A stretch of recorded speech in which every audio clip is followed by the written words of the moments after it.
Isa sa mga pinaka-importanting katanungan na madalas po naming naririnig at nare-receive mapa-email o kahit man sa comment ay ang katanungan, bakit napakabilis makapag-move on ng babae na para bang baliwala yung mga pinagsamahan nyo, na para bang baliwala yung mga ginastos mo, na para bang baliwala yung mga sakripisyo mo.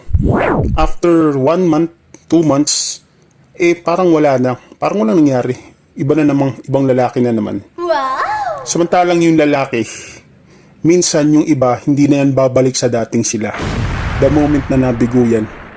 Okay? So, ito po yung isang katanungan na sa tingin ko kailangan na po siguro na mabigyan ng kalinawan. Pero hindi po gamit ang sagot na galing sa opinion namin at opinion ko, hindi. Gusto ko pong ipaliwanag at sagutin ang tanong na ito sa isang lohikal at may basehan na sagot.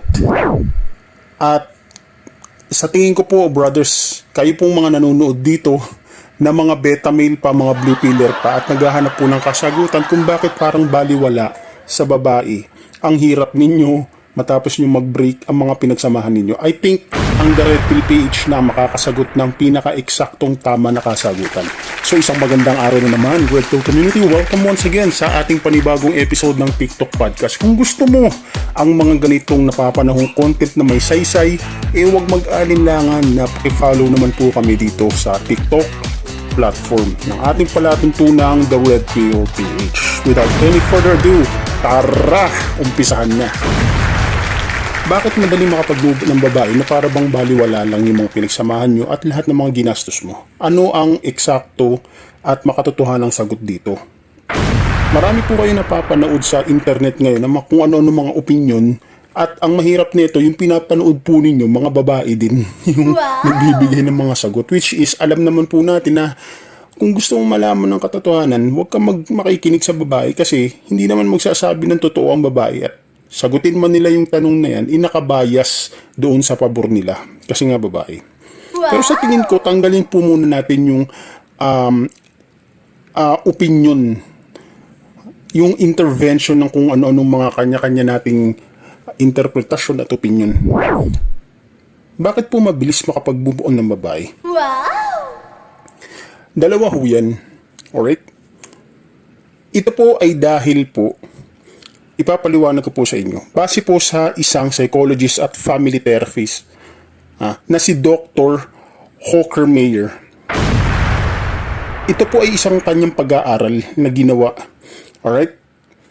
At tinatry niyang masagot ang katanungan kung bakit ba napakabilis makapag-move on ng babae samantalang sa lalaki pag nasaktan yan at nabigo yan, halos nabasag yung buong dangal niya. Bilang lalaki, nawalan siya ng talagang tunay na partner. Minsan hindi na nakaka-recover yung lalaki. Ito po ay dahil unang-una. Yung unang-una, base po dito sa research at pag-aaral ni Dr. Paul Hawken-Mayer, PhD, ay because po sa society has permitted women to openly express emotion. Naiintindihan po ba ninyo? Whereas men are more susceptible po sa cultural bias na kailangan po silang maging tough, hindi maging emotional. Ito yung sinasabi ko sa inyo Diba? Tama, diba? Yung mga tinuturo namin dito sa The Red Pill PH na sinasabi ng mga iba na reklamador daw kami. Yan na ang sinasabi ko sa inyo. Ayan nagtugma na yung research ni Dr. Paul Hawken-Mayer. Yan ang sinasabi ko sa inyo. Itong society kasi na ito, naglalagay po sila ng cultural norms na hindi pwedeng magreklamo ang lalaki, hindi pwedeng maging emotional. Kailangan palagi kang tough. Kailangan be a man, stoic. Wow. Bawal kang magreklamo. Yun. Ito po ang dahilan nun. Base po sa pag-aaral ni Dr. Hawken-Mayer, sinasabi po niya na ang society po, pinipermit nila na ilabas ng mga babae yung sa loobin nila. Dahil nga sa emotional sila, babae sila. Okay. Samantalang sa lalaki naman, hindi ka pwedeng maging reklamador, hindi ka pwedeng maging iyakin. Kung kaya ang naging resulta nito, kinikimkim ng mga lalaki sa loob nila. Kung kaya matagal makapag-move on ang lalaki. Ito po ang una. This is a cultural bias base po kay Dr. Hawking Mayer. At base po dito kay Dr. Hawking Mayer, right?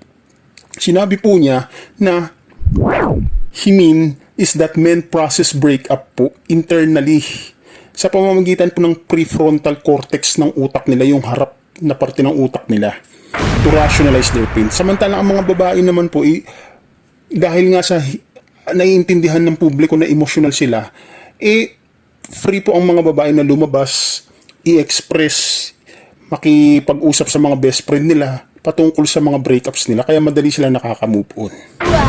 Alright? Ito po ang isang una na dahilan. At ito po ay galing sa research ng isang mahusay na family therapist psychologist na si Dr. Paul Hawking Mayer. Okay? Pangalawa, ito po ay dahil ang babae ay hindi po nakakaramdam ng romantic love. Yan ang sinasabi ko po sa inyo. Ang babae po, ang kanyang vulnerability ay kung kaya mong i-shift ang kanyang isip into emotional state. Bakit? Dahil ito po ang state sa utak ng babae na nakababa ang kanyang depensa at available siya for some mutual connection kapag siya po ay overpower ng kanyang emotion. Meaning, artificial po yan. Hanggang kaya mo na ma-maintain yung emotional connection sa'yo ng babae, magiging attached siya sa'yo. Again, hindi po yan permanent. Artificial yan. Hindi, kumbaga, hanggang kaya mo na mag-create ng entertainment, ng emotion, hanggat may nare-receive na value ang babae sa'yo. Hanggang interesting kang lalaki.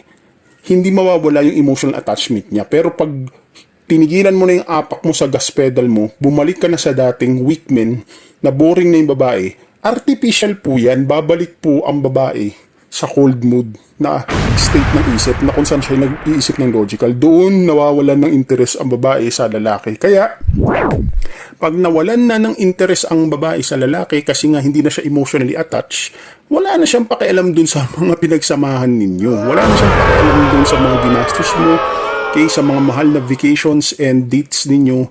Wala na yan. Madali na makapag-move on ng babae, lalo passive kasi yung dating ng manliligaw niya. Maraming nakahandang reserba. So, yung mga yun na mga uhaw din na lalaki, pag nakahanap siya dun ng interesting din na bagong lalaki na kung saan nag-activate na naman yung emotional state niya, nakapag-create na naman siya ng emotional connection dun sa lalaki, yun na, kaya madaling makapag-move on ang babae. Madali ka lang nilang palitan. Kasi po, pinalalabas ng romantic movie at ng puking inang love song na to ng mga sinungaling na ang babae mahinhin, hindi makakagawa ng karumal-dumal na bagay, loyal. Hindi po. Huwag kayong maniniwala dyan, brainwashing yan para mapaniwala mga lalaki na hindi gumagawa ng masamang mga babae. Dahil tarantadong gago yung society natin, mga sinungaling, durubo. Yan po ang dahilan yan, hindi nagmamahal ng unconditional ang babae. Hindi sila nakakaramdam ng romantic love. Walang iba nakakaramdam ng romantic love kundi mga lalaki lang kasi nga dyan sila hinubog para sintahin at luhuran ng mga puking babae. Okay? Kaya mabilis makapag-move on ang mga babae. I hope na nakukuha nyo po yan. Okay? Kaya parang baliwala na lahat ng mga ginastos mo, ng mga hirap mo. Wala nang pakialam babae doon kasi nga attached na yung emotion niya, yung isip niya sa bagong lalaki. Kaya magtataka ka, 1 month lang, minsan nga weeks lang, minsan nga after lang ng mga ilang araw, may bago na namang lalaki. Kasi hindi nakakaramdam ng pagmamahal ang babae. Siya po ay nakakaramdam lang ng attachment, sasama lang siya sa'yo kung nasasatisfy mo yung kanyang standards and needs. Maraming po salamat. Hope na nasagot ko po ang inyong katanungan gamit po ang mga research at ang factual basis sa female psychology. Marami pong salamat sa pagtitiwala sa Red Pill. Hanggang sa muli, magkita-kita po tayo sa susunod na episode ng The Red Pill PH TikTok Podcast. Salamat guys, God bless and peace.